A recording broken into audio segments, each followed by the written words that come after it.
Hello बच्चा लोग, मैं दीपेश सती अगेन आपका स्वागत करता हूं हमारे channel Cosmos institute of science में। इससे पहले वाले लेक्चर में हमने प्रिपरेशन ऑफ अमाइन कर लिया है। वो हमारा वन शॉट लेक्चर था ऑलरेडी। आई होप सो आपने उस चीज़ को देख लिया होगा, उस वीडियो को देख लिया होगा। अगर नहीं गए हो अभी तक तो प्लीज़ जाके देखें, जरूर जाके देखें, ठीक है। तो देखो, इससे पहले जो अपन लोगों ने किया वो था हमारा क्या, प्रिपरेशन ऑफ अमाइन, ठीक है। इसके बाद अगर मैं आपसे बात करता हूँ फिजिकल प्रॉपर्टीज की, तो फिजिकल प्रॉपर्टीज आपको जनरली पता होनी चाहिए अमाइंस की, कि आपका जो अमाइन होता है वो सॉल्युबल होता है पानी में, लेकिन जैसे जैसे एलिफेटिक चेन बढ़ती जाएगी, यानी कि आपके पीछे कार्बन की चेन बढ़ती जाएगी, वैसे वैसे उसकी सॉल्युबिलिटी कम होती जाएगी। बिकॉज आप ये जानते हो, वैसे तो हम केमिकल प्रॉपर्टीज पढ़ने जा रहे हैं, बट थोड़ा बहुत मैं आपको उसका फिजिकल कैरेक्टर भी बता देता हूँ। देखो, अमाइन में देखो, अगर मेरे पास प्राइमरी अमाइन है, किसकी बात करते हैं, थोड़ा सा हम फिजिकल प्रॉपर्टी की बात करते हैं, ठीक है। देखो, फिजिकल प्रॉपर्टी की अगर हम बात करते हैं अमाइन की, तो प्राइमरी अमाइन की अगर मैं बात करता हूं आपसे, तो प्राइमरी अमाइन आपका कैसा दिखता है, RnH2, this is your primary amine. अगर मैं आपसे सेकेंडरी अमाइन की बात करता हूं, तो सेकेंडरी अमाइन का मतलब क्या होता है, RnHR, करेक्ट है कि नहीं है। इसी तरह आपका टर्शियरी अमाइन की अगर मैं बात करता हूं, तो टर्शियरी अमाइन कैसा दिखता है आपको, RnR। अब मुझे आप बताइए कि इन तीनों में से सबसे ज्यादा सॉल्युबल कौन होगा। इन तीनों में से सबसे ज्यादा सॉल्युबल आपका होगा प्राइमरी अमाइन। क्यों? क्योंकि सॉल्युबिलिटी के लिए इसके पास क्या है, 2 हाइड्रोजन। यहां पर सॉल्युबिलिटी के लिए कितने हैं, 1 हाइड्रोजन। यहां पर सॉल्युबिलिटी के लिए कितने हैं, एक भी हाइड्रोजन नहीं है। क्यों? क्योंकि 2 हाइड्रोजन जब होंगे इसके पास, तो 1 हाइड्रोजन ये, 1 हाइड्रोजन ये। इसी तरह इसके पास 1 हाइड्रोजन है, इसके पास एक भी हाइड्रोजन नहीं है, क्योंकि ये हाइड्रोजन क्या करेगा, H2O के साथ हाइड्रोजन बॉन्डिंग करेगा, H2O के साथ हाइड्रोजन बॉन्डिंग करेगा। यहां पर दो दो जगह हाइड्रोजन बॉन्ड बन रहा है, और यहां पर एक ही जगह आपका क्या बन रहा है, हाइड्रोजन बॉन्ड बन रहा है, और यहां पर एक बार भी हाइड्रोजन बॉन्ड नहीं बन रहा। इसका मतलब मोर सॉल्युबल कौन होगा, मोर सॉल्युबल होगा आपका कौन सा, प्राइमरी अमाइन। और आप ये भी चीज याद रख सकते हो कि अगर आपके पास जितने नंबर ऑफ हाइड्रोजन ज्यादा होंगे, number of hydrogen, number of hydrogen on amine directly proportional to solubility of amine, solubility of amine। Amine की सॉल्युबिलिटी उतनी ही ज्यादा होगी। इस वाली बात को दिमाग में याद रखें, जितने ज्यादा हाइड्रोजन। अब ऐसा क्यों हो रहा है कि आपके नंबर ऑफ आर बढ़ने से, यानी कि एल्काइल ग्रुप या फिर ठीक है अराइल ग्रुप कुछ भी बढ़ने से आपकी सॉल्युबिलिटी कम क्यों हो रही है। बिकॉज बेटा ये चीज याद रखना, क्योंकि ये वाला पार्ट जो होगा, ये वाला पार्ट क्या होगा आपका, हाइड्रोफोबिक। क्या होगा, हाइड्रोफोबिक। और ये वाला पार्ट क्या होगा आपका, हाइड्रोफिलिक। हाइड्रोफिलिक, हाइड्रोफिलिक का मतलब जो पानी से प्यार करता है, हाइड्रोफोबिक जो पानी से दूर भागता है। तो ऑब्वियस ही बात है भाई, देखो यहां पर हाइड्रोफोबिक वाला पार्ट एक ही है, लेकिन अपन लोग के पास यहां पर हाइड्रोफोबिक वाले पार्ट देखो कितने बढ़ गए, दो दो हाइड्रोफोबिक के पार्ट हैं। और यहां पर देखो कितने हाइड्रोफोबिक के पार्ट, तीन तीन है। यानी कि हाइड्रोफोबिक जो आपका पार्ट है वो ज्यादा बढ़ रहा है अमाइंस में। तो इसका मतलब क्या होगा, पानी से डरने की, पानी से डरने की जो आपकी प्रोबेबिलिटी होगी वो बढ़ती जाएगी। करेक्ट बात समझ में आती है। जैसे जैसे नंबर ऑफ कार्बन चेन में बढ़ते जाएंगे, वैसे वैसे आपका हाइड्रोफोबिक पार्ट बढ़ता जाएगा, जिसकी वजह से सॉल्युबिलिटी क्या होती जाएगी, कम होती जाएगी। सो यही फंडा है, और कुछ भी आपको नहीं जानना है फिजिकल प्रॉपर्टीज में, दैट्स इट। करेक्ट है कि नहीं है, हाँ एकदम करेक्ट है। बाकी आगे की तरफ चलते हैं, तो हम केमिकल प्रॉपर्टीज कवर करते हैं। तो केमिकल प्रॉपर्टीज अगर हम कवर करेंगे, तो केमिकल प्रॉपर्टीज में आपका क्या आ जाएगा, केमिकल प्रॉपर्टीज में आपका कवर क्या आ जाएगा, आपका केमिकल प्रॉपर्टीज में स्टार्टिंग करेंगे हम बेसिक कैरेक्टर से। किससे स्टार्ट करेंगे, बेसिक कैरेक्टर से। भाई देखो, सबसे पहली बात तो हम अमोनिया बनाएंगे। क्या बनाएंगे, अमोनिया। क्या बनाएंगे, अमोनिया। भैया कैसा होता है अमोनिया, अमोनिया भैया NH3 की तरह होता है। This is your NH3। NH3 के ऊपर क्या होते हैं, लॉन पेयर। करेक्ट है कि नहीं है।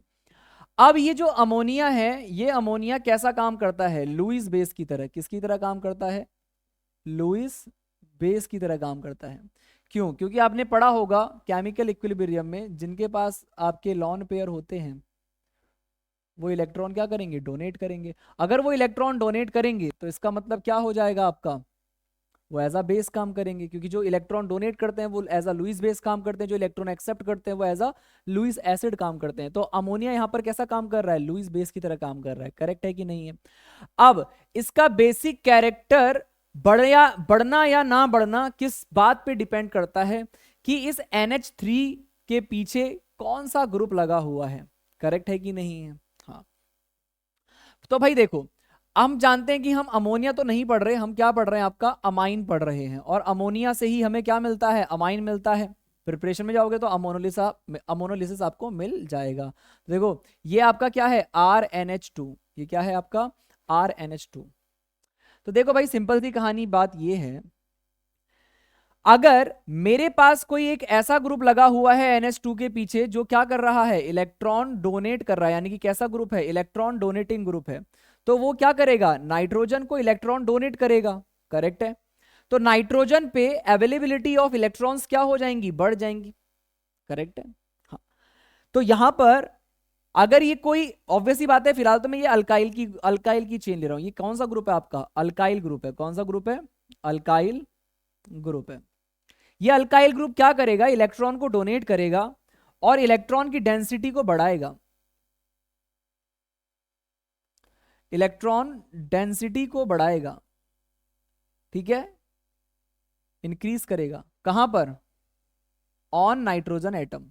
On nitrogen atom. Nitrogen atom पे क्या करेगा? इलेक्ट्रॉन की डेंसिटी बढ़ाएगा। जितने ज्यादा इलेक्ट्रॉन होंगे नाइट्रोजन एटम के ऊपर, उतना ज्यादा ये अपना बेसिक कैरेक्टर अच्छे तरीके से शो करेगा और इजीली इलेक्ट्रॉन क्या करेगा? लूज करेगा।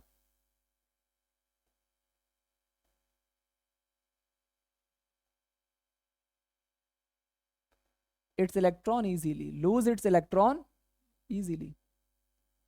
करेक्ट है? सो इसका मतलब इलेक्ट्रॉन डोनेटिंग ग्रुप क्या काम करता है बेटा? इलेक्ट्रॉन डोनेटिंग ग्रुप आपका क्या काम करता है? इलेक्ट्रॉन डोनेटिंग ग्रुप आपका Kb की वैल्यू बढ़ाता है। अगर Kb बढ़ेगा तो OH नेगेटिव की वैल्यू बढ़ेगी। अगर OH नेगेटिव की वैल्यू बढ़ रही है, Kb की वैल्यू बढ़ रही है, तो pKb की वैल्यू क्या हो जाएगी? घट जाएगी।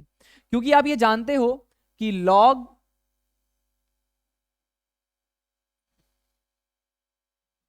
pKb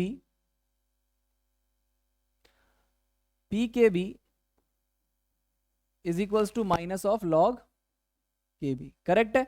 अगर यहां से मैं Kb की वैल्यू बढ़ाता हूं, इसका मतलब नेगेटिव वैल्यू बढ़ेगी, और नेगेटिव वैल्यू बढ़ने का मतलब क्या होता है? वैल्यू का घटना ही होता है। माइनस साइन बड़ा होगा, इसका मतलब वही वैल्यू सबसे ज्यादा क्या होगी? छोटी होगी। करेक्ट है? बात समझ में आती है? हाँ। सो ये वाली बात दिमाग में याद रखें कि अगर Kb की वैल्यू ज्यादा होगी तो pKb की वैल्यू क्या होगी? आपकी कम होगी। तो अगर इलेक्ट्रॉन डोनेटिंग ग्रुप है पीछे से तो फिर क्या होगा? नाइट्रोजन पर इलेक्ट्रॉन की अवेलेबिलिटी बढ़ जाएगी, जिसकी वजह से नाइट्रोजन इजीली क्या करेगा? इलेक्ट्रॉन को लूज करेगा और अपना बेसिक कैरेक्टर अच्छे तरीके से शो करेगा, उसकी बेसिक स्ट्रेंथ को बढ़ा देगा। तो होगा क्या? Kb की वैल्यू बढ़ जाएगी।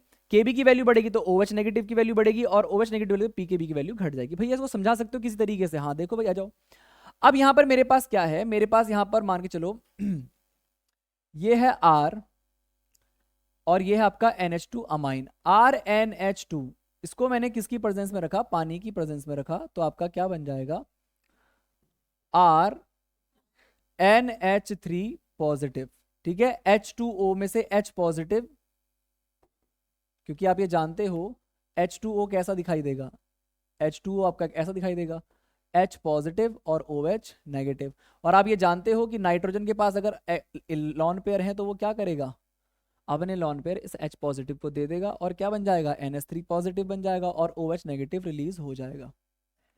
तो भाई एक बात देखो यहां पर अच्छे तरीके से कि अगर आपके पास नाइट्रोजन इलेक्ट्रॉन को डोनेट कर रहा है H पॉजिटिव को, तो ये नाइट्रोजन इलेक्ट्रॉन तभी तो डोनेट कर सकता है ना जब इस नाइट्रोजन के पीछे कोई ऐसा ग्रुप लगा हो जो इलेक्ट्रॉन को धक्का दे रहा हो और नाइट्रोजन पे इलेक्ट्रॉन की अवेलेबिलिटी को बढ़ा रहा हो। तो जितना जल्दी से नाइट्रोजन पे इलेक्ट्रॉन आएगा उतनी जल्दी वो क्या करेगा? H पॉजिटिव को इलेक्ट्रॉन देगा और OH नेगेटिव को रिलीज करेगा। इसी का मतलब तो क्या है, basic character of NH3। Correct है कि नहीं है? एकदम करेक्ट है भैया, क्योंकि आप जब यहां से अच्छे तरीके से देखोगे तो Kb यहां पर आपको क्या दिखाई देगा, यानी कि बेसिक कांस्टेंट आपको क्या दिखाई देगा according to equilibrium, concentration of product RNH3 positive और कंसंट्रेशन ऑफ प्रोडक्ट अपॉन में concentration of reactant RNH2 upon में H2O। करेक्ट बात समझ में आती है? और आप साफ साफ देख सकते हो कि अगर मेरे OH की वैल्यू बढ़ेगी तो मेरे Kb की वैल्यू भी बढ़ेगी। करेक्ट है, यानी कि बेसिक नेचर ऑफ अमाइन अपने आप बढ़ जाएगा। करेक्ट है कि नहीं है? हाँ। अच्छा देखो, दूसरा पॉइंट अगर हम बात समझने की यहां पर कोशिश करते हैं तो जो बेसिक कैरेक्टर होता है अमाइन का, वो आपका इनवर्सली प्रोपोर्शनल होता है इलेक्ट्रोनेगेटिविटी की। ये वाली बात बहुत अच्छे से समझ लेना।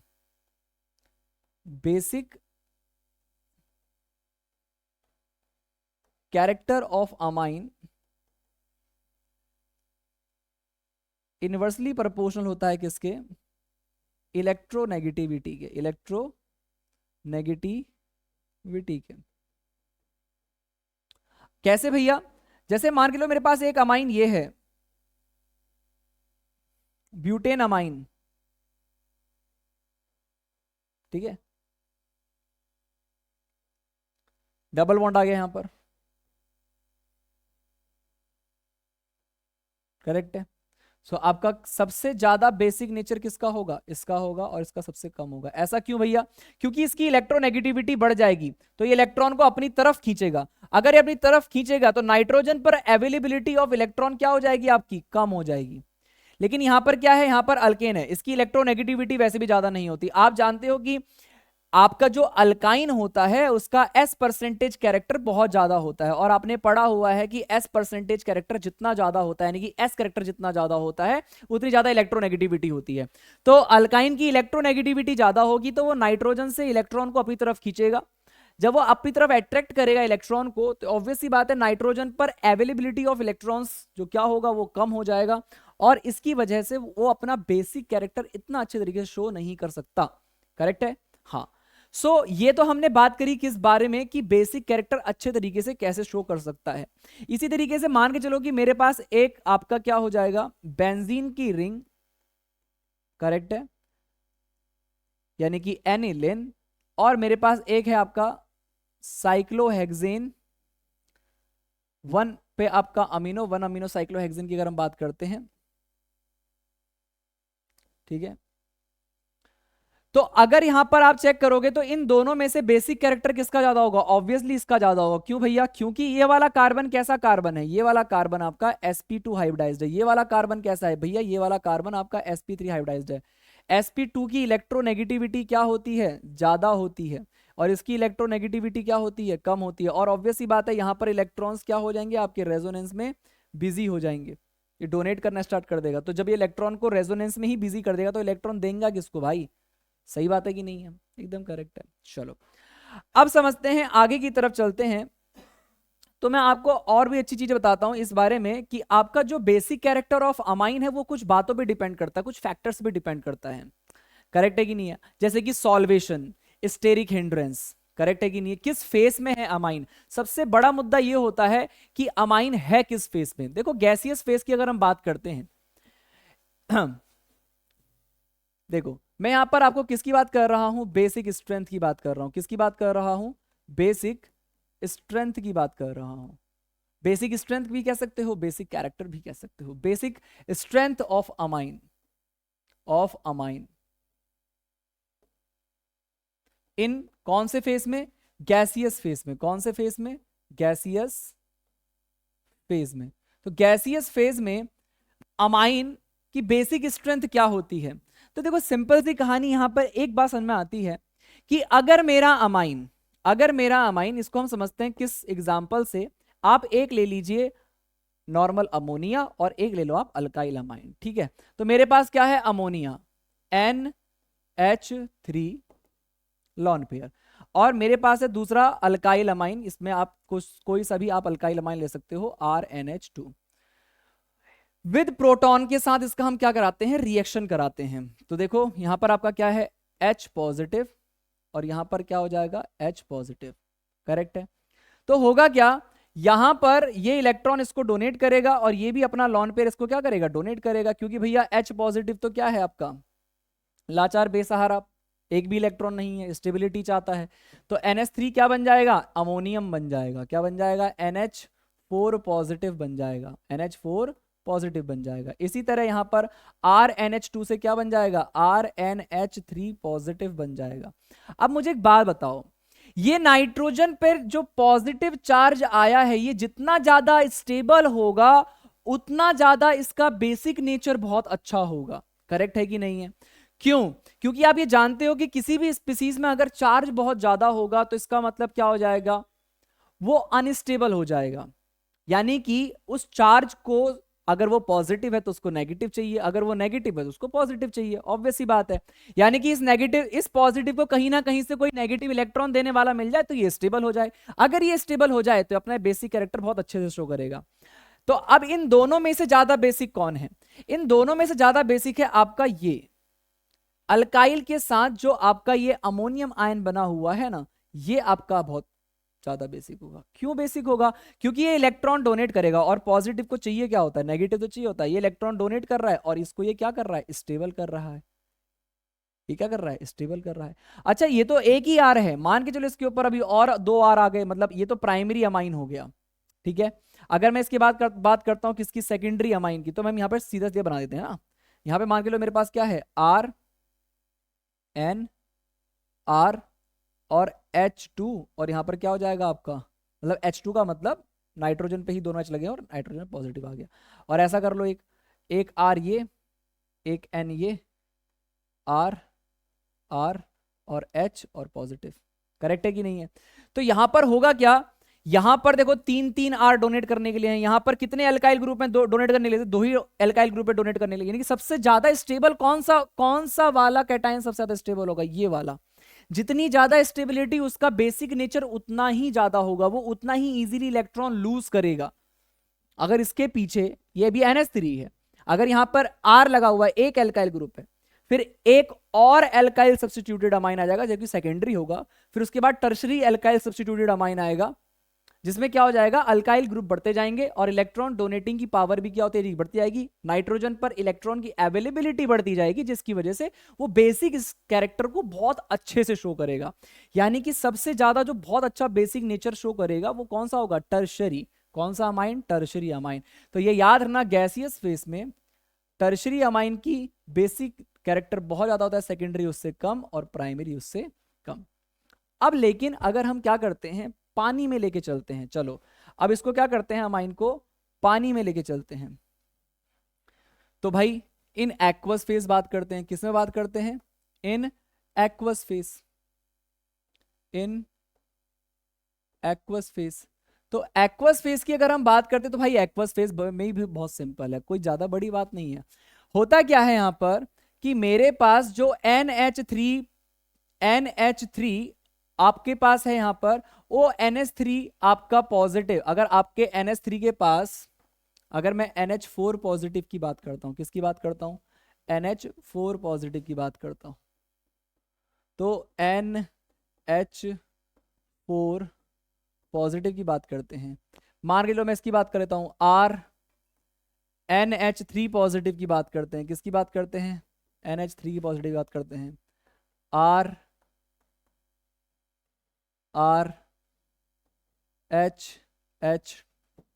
पॉजिटिव की बात करते हैं, और इसकी बात कर लेते हैं RN, एक R, 2 R और एक H। तो होगा क्या कि मेरे पास जब हम इसको पानी में डालेंगे तो पानी में डालने पे होगा क्या, देखो यहां पर देखो OH2 क्या आ जाएगा, OH2 मतलब H2O एक तरीके से, ठीक है, OH2। तो ये क्या करेंगे, हाइड्रोजन बॉन्डिंग बनाएंगे, देखो। और जितनी ज्यादा हाइड्रोजन बॉन्डिंग बनेगी, देखो number of hydrogen bond directly proportional किसके होगा, रिलीजिंग ऑफ एनर्जी के। रिलीजिंग ऑफ एनर्जी के, और जितना ज्यादा एनर्जी रिलीज होगी उतनी ज्यादा क्या मिलेगी, स्टेबिलिटी, और जितनी ज्यादा स्टेबिलिटी मिलेगी उतना ही ज्यादा क्या होगा, basic nature, basic basic nature होगा, यानी कि बेसिक कैरेक्टर होगा। बात समझ में आती है। अब देखो यहां पर कितने OH2 OH2 OH2, देखो बॉन्डिंग बन रही है। इसी तरह यहां पर OH2 बॉन्ड बन रहा है, OH2, ठीक है। इसी तरह यहां पर आपका OH2, देखो यहां पर सिर्फ एक ही पानी का मॉलिक्यूल बॉन्ड बना रहा है, यहां पर देखो दो दो पानी के मॉलिक्यूल, यहां पर देखो तीन तीन पानी के मॉलिक्यूल। तो जितना ज्यादा हाइड्रोजन बॉन्ड बनेगा, और आप जानते हो कि जब भी नए बॉन्ड बनते हैं तो एनर्जी क्या होती है, रिलीज होती है। जितना ज्यादा एनर्जी रिलीज होगा उतना ही ज्यादा वो कंपाउंड, यानी कि वो आपका पूरा का पूरा कंपाउंड उतना ही ज्यादा स्टेबल होगा, और उतनी ज्यादा उसकी बेसिक कैरेक्टर क्या हो जाएगी, बढ़ जाएगी। ये हमने किसके थ्रू समझा, एक्वस फेज के थ्रू समझा, यानी कि ये सॉल्वेशन के थ्रू समझा हमने, करेक्ट है। तो इसका मतलब इसमें सबसे ज्यादा किसका बेसिक कैरेक्टर है, NH3 का सबसे ज्यादा होगा, उससे कम किसका, प्राइमरी अमाइन का, उससे कम किसका, सेकेंडरी अमाइन का, उससे कम किसका, टर्शरी अमाइन का। जबकि गैसियस फेस में क्या हो रहा था, टर्शरी अमाइन का सबसे ज्यादा बेसिक कैरेक्टर था, सेकेंडरी का उससे कम, प्राइमरी का उससे कम। लेकिन यहां पर उल्टा है, क्योंकि यहां पर हम क्या देख रहे हैं, during solvation there is formation of hydrogen bonding, more will be the hydrogen bonding, more will be the energy release, और जितनी ज्यादा एनर्जी रिलीज होगी that compound will get more stability and that compound will show more basic character। बात समझ में आती है, एकदम करेक्ट है भैया। तो ये तो हो गई किसकी बात, एक्वस फेज की बात हो गई, करेक्ट है। इसी तरह अगर मैं बात करता हूं, आपको जो दो चीजें सबसे दो ज्यादा क्वेश्चन पूछे जाते हैं, एक आता है आपका इथाइल सब्स्टिट्यूटेड अमाइन के लिए, किसके लिए, इथाइल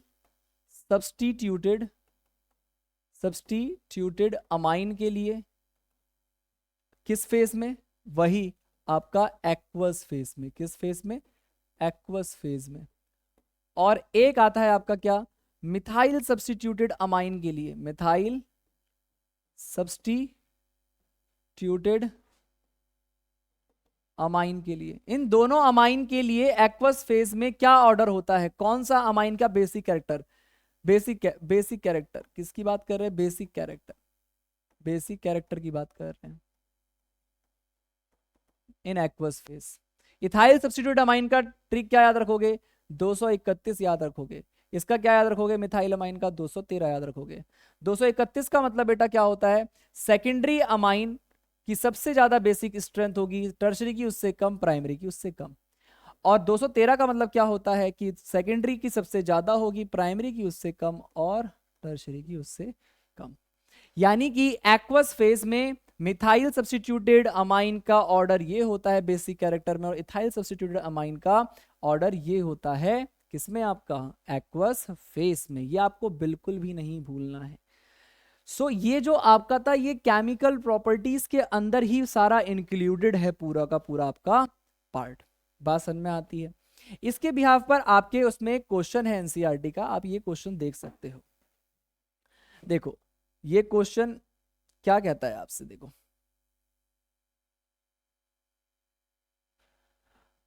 आपके पास यहां पर C2H5 पहला वाला देखते हैं, किसको वाले को देखते हैं, पहले वाले को देखते हैं। देखो पहले वाले को चेक करते हैं। फर्स्ट वाले में इसको हम A मान लेते हैं, इसको B मान लेते हैं, इसको C कर लेते हैं। C आपका ये हो जाएगा, C ये हो जाएगा, D ये हो जाएगा, और आपका E ये हो जाएगा, करेक्ट है। C2H5NH2 इसको ऐसे लिख लो, C2H5 इथाइल है ना, देखो NH2। चलो सेकंड बोल रहे हैं, इसी में कर लो। इसी में आपका फर्स्ट वाले में ये कौन सा है आपका, A है। ये क्या है आपका, A है। फर्स्ट वाले में ये कौन सा आपका C6H5, इसको बेंजीन के साथ बना लेते हैं। ये लो भाई बेंजीन की रिंग, और इस पे क्या आ जाएगा आपका NH2, करेक्ट है। इसी तरह आपका क्या हो जाएगा NH3, क्या आ जाएगा NH3। इसी तरह आपका क्या हो जाएगा, बेंजीन की रिंग हो जाएगी, और यहां पर क्या हो जाएगा, CH2NH2। और इसी तरह आपका ये तो A हो गया, ये B हो गया, ये C हो गया, ये D हो गया, और आपका E क्या हो जाएगा, E हो जाएगा आपका NHC2H5 और C2H5। अगर आप इसको सही तरीके से देखोगे तो ये आपका प्राइमरी इथाइल अमाइन है और ये आपका सेकेंडरी इथाइल अमाइन है, करेक्ट है।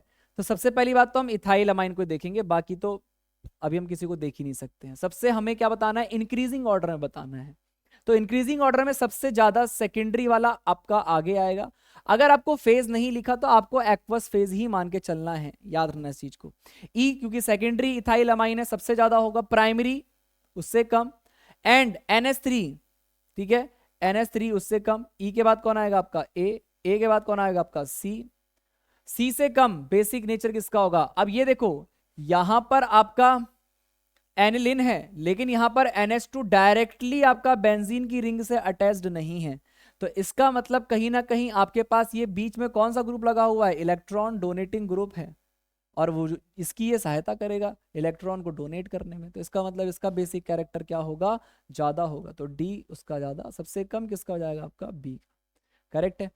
सो ये ऑर्डर है, बहुत सिंपल सा है, जो आपको बेसिक कैरेक्टर आपको शो कर सकता है यहां से, करेक्ट है कि नहीं। तो देखो, तो यहां से फिर हम नेक्स्ट आपका बढ़ते हैं, इसी में आगे चलो। देखो सेकंड वाले को देख सकते हो, C2H5NH2 सेकंड वाले में, सेकंड वाले में क्या आपका C2H5NH2, ठीक है। इसी तरह C2H5NH, C2H5 सेकेंडरी हो गया, NCH3 CH3 C2H5 C2H5 और C2H5। और बाकी तो ये वाला हो गया आपका बेंजीन की रिंग C6H5, और ये क्या हो गया आपका NH2, करेक्ट है। तो अगर मैं इसको A कहता हूं, इसको मैं B कहता हूं, और अगर हम इसको नाम देते हैं C, और ये हो जाएगा आपका D, तो फिर क्या हो जाएगा बताओ। ऑब्वियस सी बात है, सबसे पहले हम इसकी बात करते हैं, प्राइमरी, सेकेंडरी और टर्शरी। और अभी पीछे हमने क्या पढ़ा था, इथाइल अमाइन का 231, समझ चुकोगे। 231 के नाम पर सबसे पहले अगर आपको इंक्रीजिंग ऑर्डर में लगाना है तो आप कैसे लगाओगे, 231 के नाम पर बी सबसे पहले आएगा, टर्शरी में उसके बाद सी सब पीछे, उसके कम आएगा आपका कौन सा ए, उससे कम सबसे कम कौन आएगा आपका डी। तो यानी कि बी का सबसे ज्यादा बेसिक नेचर होगा, ठीक है। तो ये हो गया आपका किसका, इथाइल अमाइन का। नेक्स्ट आप जो बढ़ेंगे वो आप क्या देखोगे, थर्ड वाले में देखोगे। तो थर्ड वाले में क्या है, देखो थर्ड वाले में आपका क्या है, CH3NH2, भाई ये लो, NH CH3 और CH3, करेक्ट है, N CH3 CH3 CH3, correct है।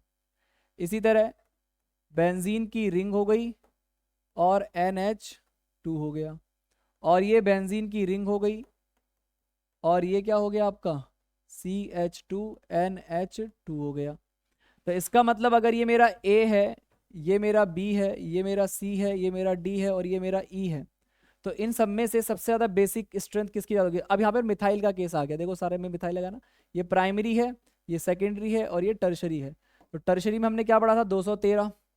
तो 213 में यानी कि सेकेंडरी का सबसे ज्यादा होगा। सेकेंडरी वाला कौन सा है, B। टर्शरी वाला कौन सा है, C। प्राइमरी वाला कौन सा है, A। अब इसके बाद इन दोनों में चेक कर लो, तो उन दोनों में ऑब्वियस सी बात है E का सबसे ज्यादा होगा, और NH2 यानी कि D का सबसे कम होगा। सो बेसिक स्ट्रेंथ आपको पता होना बहुत सिंपल सी बात है, पता होना चाहिए। इसमें आप एक और क्वेश्चन नॉर्मली देख सकते हो, अगर मेरे पास नॉर्मली एक बेंजीन की रिंग यानी कि एनिलिन है, एक एनिलिन है, और मेरे पास एक पैरा नाइट्रो एनिलिन है, पैरा नाइट्रो एनिलिन है, और मेरे पास एक क्या है आपका टॉलिडिन है, क्या है टॉलिडिन है। तो इन तीनों में से किसकी ज्यादा होगी। अगर मैं इसका नाम ए रखता हूँ, इसका नाम बी रखता हूँ, इसका नाम सी रखता हूँ, तो ऑब्वियस सी बात है सी की सबसे ज्यादा होगी, क्योंकि यहाँ पर पैरा पोजीशन पे कौन सा ग्रुप लगा हुआ है, इलेक्ट्रॉन डोनेटिंग ग्रुप लगा हुआ है। ये कौन सा ग्रुप है आपका, इलेक्ट्रॉन विदड्रॉइंग ग्रुप है आपका, करेक्ट है कि नहीं है। तो इलेक्ट्रॉन विदड्रॉइंग ग्रुप क्या करेगा, इलेक्ट्रॉन की डेंसिटी को कम कर देगा नाइट्रोजन की एटम पर, यानी कि सबसे कम तो आपका यही होगा, बी होगा। और ए, ऑब्वियस सी बात है भाई, कम से कम यहाँ पर आपका इलेक्ट्रॉन रेजोनेंस में तो जाएंगे, बट लेकिन ये तो इलेक्ट्रॉन खींच ही रहा है, कम से कम ये इलेक्ट्रॉन इतना ही तेजी तो नहीं खींचेगा, तो इसका मतलब कहीं ना कहीं इसका बेसिक कैरेक्टर इससे तो ज्यादा ही होगा। करेक्ट है, ये आपका किताब का क्वेश्चन भी है। सो आज जो हमने क्लास में कंप्लीट किया वो आपका कंप्लीट किया chemical properties. So next lecture में हम रेडी रहेंगे किस चीज के लिए, केमिकल रिएक्शन ऑफ अमाइंस के लिए। सो तब तक के लिए goodbye, see and ta-ta, शुभ रात्रि, शब्बा खैर, अपना ध्यान रखिए।